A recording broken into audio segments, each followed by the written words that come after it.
Halo, selamat pagi, siang, ataupun malam kepada Bu Clara. Hari ini saya akan menjelaskan dan saya akan mempresentasikan tentang Kerajaan Banten, Kesultanan Banten. Sebelum kita memulai, dari saya akan memperkenalkan diri saya. Saya Gerson Fabiano Halim dari kelas 10G dengan absen 14. Jadi ada dari pertama posisi Kesultanan Banten. Jadi Kesultanan Banten itu berada di pulau ujung barat, yaitu di provinsi Banten itu sendiri. Nah, lanjut. Siapa sih yang mendirikan?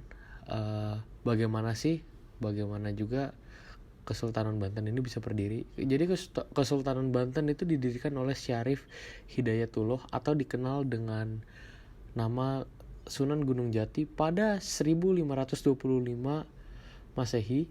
Nah, jadi kedatangan Sunan Gunung Jati ke Banten itu adalah bagian dari misi Sultan Trenggono dari Kerajaan Demak untuk mengusir Portugis dari Nusantara.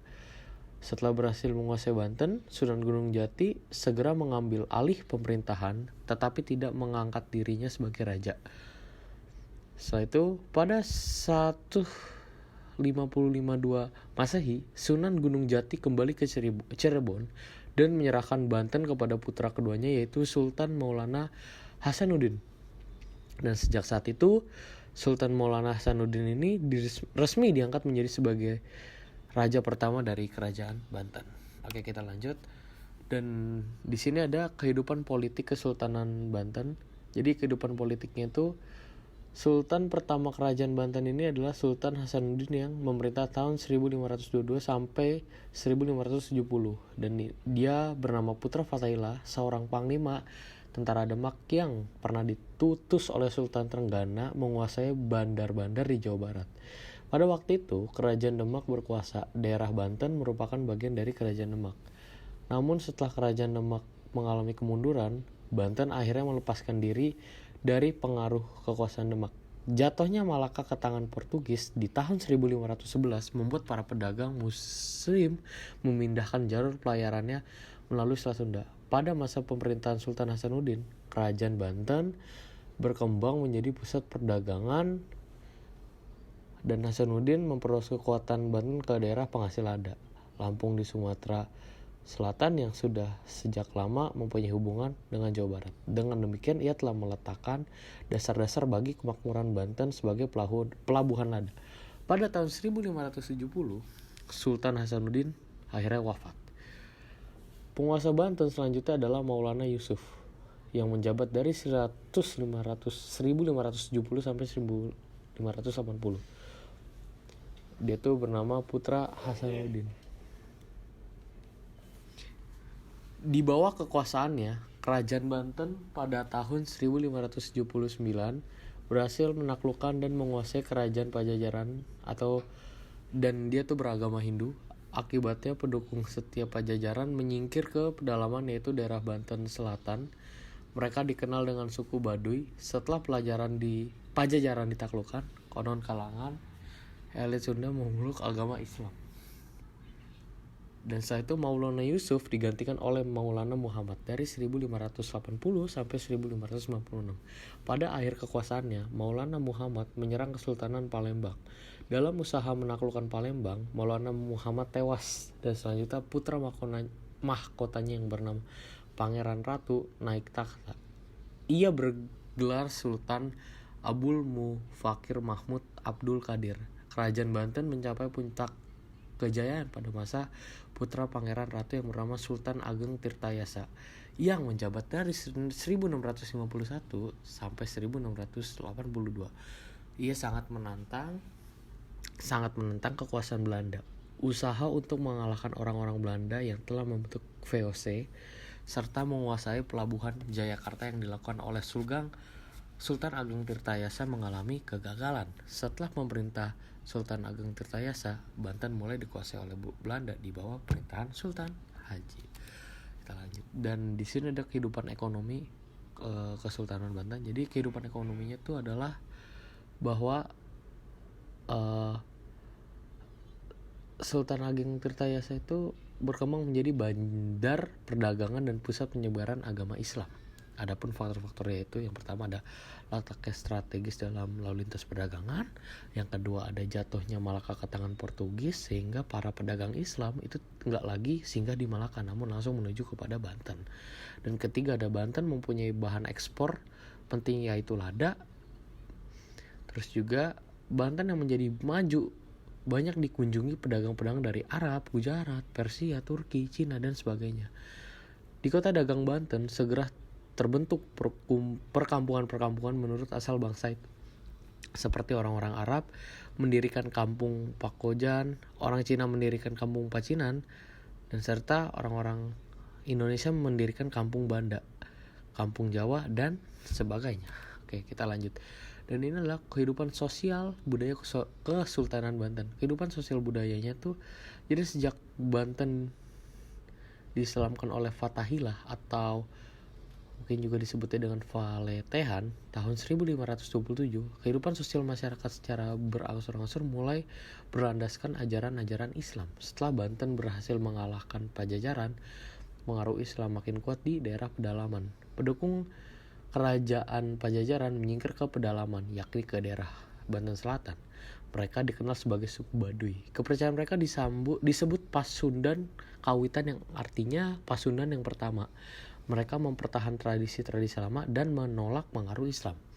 Dan kehidupan sosial masyarakat Banten semasa Sultan Ageng Tirtayasa itu dikenal dengan cukup baik. Karena Sultan Ageng Tirtayasa memerhatikan kehidupan dan kesejahteraan rakyatnya. Namun setelah Sultan Ageng Tirtayasa meninggal dan adanya campur tangan dari Belanda, jadi dalam berbagai kehidupan sosial masyarakatnya itu merosot tajam. Nah, seni budaya masyarakat ditemukan pada bangunan Masjid Agung Banten atau yang mungkin dikenal dengan Tumpang 5 dan bangunan gapura-gapura di Kebon Banten. Di samping itu juga bangunan istana yang dibangun oleh Jan Lucas Kardel, orang Belanda, pelarian dari Batavia yang telah menganut agama Islam. Susunan istananya menyerupai istana raja di Eropa. Nah, masa kejayaan Kesultanan Banten. Kerajaan Banten berhasil mencapai puncak kejayaan pada masa pemerintahan Sultan Ageng Tirtayasa. Beberapa hal yang dilakukannya untuk memajukan Kesultanan Banten di antaranya sebagai berikut. Memajukan wilayah perdagangan Banten hingga ke bagian selatan Pulau Sumatera dan Kalimantan. Banten dijadikan tempat perdagangan internasional yang mempertemukan pedagang lokal dengan pedagang Eropa, memajukan pendidikan dan kebudayaan. Islam melakukan modernisasi bangunan keraton dengan batuan arsitektur Lucas Kardel, membangun armada laut. Terus jadi tuh gunanya apa sih? Itu tuh kayak melindungi perdagangan dari kerajaan lain dan serangan pasukan Eropa. Selain itu, Sultan Ageng Tirtayasa dikenal sebagai raja yang gigih menentang pendudukan VOC di Indonesia. Dan di bawah kekuasaannya, kekuatan politik dan angkatan perang Banten itu majunya sangat pesat. Dan setelah lama mereka berjaya, akhirnya mereka mengalami keruntuhan. Kemudian pada tahun 1682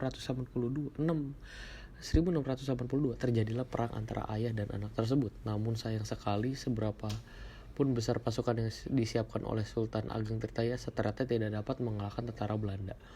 Perseteruan tersebut kemudian dimakan oleh pihak Sultan Haji dengan bantuan Belanda. Ia berhasil membuat sang ayah beserta pendukung setianya untuk mundur dan bersembunyi ke pedalaman. Namun pada akhirnya Sultan Ageng itu berserta pengikutnya ditangkap dan dipenjara. Hal tersebut tak lain dan tak bukan itu juga karena jebakan yang dilakukan oleh Sultan Haji. Tak lama kemudian Sultan Haji resmi menjadi pemimpin kerajaan Banten karena bantuan dari Belanda yang didapat tidaklah gratis. Ia tentu saja harus memenuhi semua perjanjian yang sudah dibuat. Salah satunya adalah dengan menyerahkan kawasan daerah Lampung kepada mereka. Karena Lampung merupakan salah satu wilayah penghasil lada yang besar, akhirnya Belanda pun dapat memonopoli perdagangan komoditi tersebut. Selain itu, segala urusan yang menyangkut kerajaan kini harus mendapatkan izin dari Belanda. Termasuk pula ketika kerajaan tersebut akan mengangkat sultan baru. Pemimpin yang akan diangkat haruslah mendapatkan persetujuan dari Gubernur Hindia Belanda. Kerajaan Banten benar-benar mengalami keruntuhan ketika dipimpin oleh raja terakhir yaitu Sultan Muhammad. Belanda menyerang kerajaan tersebut habis-habisan setelah sang sultan tidak mau mengikuti perintah untuk memindahkan ibu kota ke Anyer. Nah, ini adalah peninggalan Sultan Banten ya. Jadi ada dari yang pertama ada Masjid Agung Banten, dan kedua ada Benteng Spelwijk. Terus yang ketiga ada Wihara Avalokitesvara Banten. Terus yang keempat ada Istana Suroswan, dan kelima ada Meriam Ki Amuk, dan keenam ada Istana Keraton Kaibon. Nah, itulah presentasi yang dari tadi saya bicarakan. Jika ada kesalahan kata atau ada yang mungkin informasinya yang masih belum tepat, saya meminta maaf. Dan terima kasih sudah mendengarkan saya. Saya Garson Pabina Halim mengucapkan terima kasih.